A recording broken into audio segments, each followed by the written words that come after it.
go retrace my steps, and probably some of you can relate to that.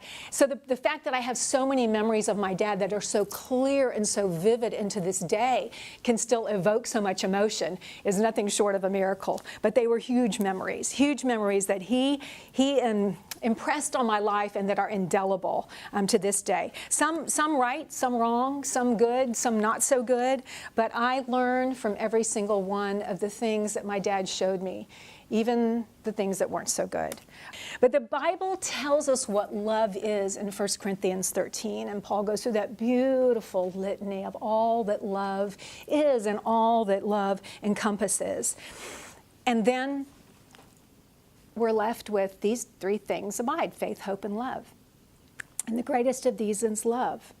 My daddy showed me not what love is so much as what love does by how he lived his life. And so that's what I want to share with you today, some of the things that my daddy showed me with his life.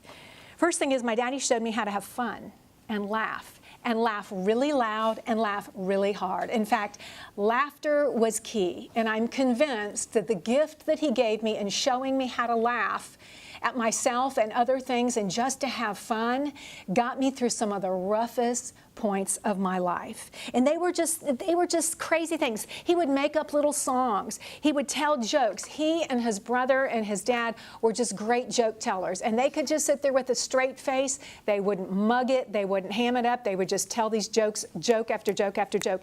And Daddy would laugh so hard and hold his breath, and I can see him to this day laughing. Or we'd tickle him. He'd let us jump on the bed and tickle him, and he'd start laughing. Or we'd be outside washing the car, and I'd decide to take the hose and spray him down and squirt him, and he would just laugh. Instead of getting mad about it or upset about it, he would just laugh, and he would laugh. And I believe, as it is said so often, that laughter is the elixir, the medicine for the soul.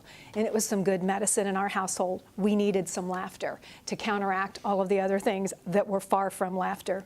My daddy also showed me how to find true adventure and just the thrills in ordinary life. There was the adventure of going to the dump. Has anybody ever been to the dump? Okay, I just want to tell you, please do not feel sorry for me. This was one of the highlights of my life. And I want to tell you, to this day, there's not a whole lot, including, you know, a couple of trips maybe to Europe, that cannot hold a candle to this.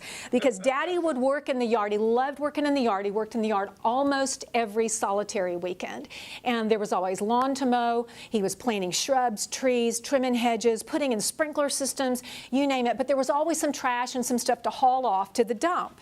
And the dump to me was this fascinating place in my mind. And we would beg to go to the dump. Well, one day I won the winning ticket, and I got to go to the dump with my dad. And we loaded up the stuff in the back of his pickup truck, got in the truck, and drove down the highway toward the dump. And we had an adventure on the way, because on the way out there, a buzzard landed on the back of the truck, and Daddy, just not even flinching, banged on the side of the door of the truck, and the buzzard flew off, and we kept going, and I just thought, he is my hero. I mean, this is awesome. We got to the dump, and it was just mound after mound of stuff. And it was just the biggest thrill and the biggest adventure. Dumps are very underrated. I'm just here to tell you, very underrated.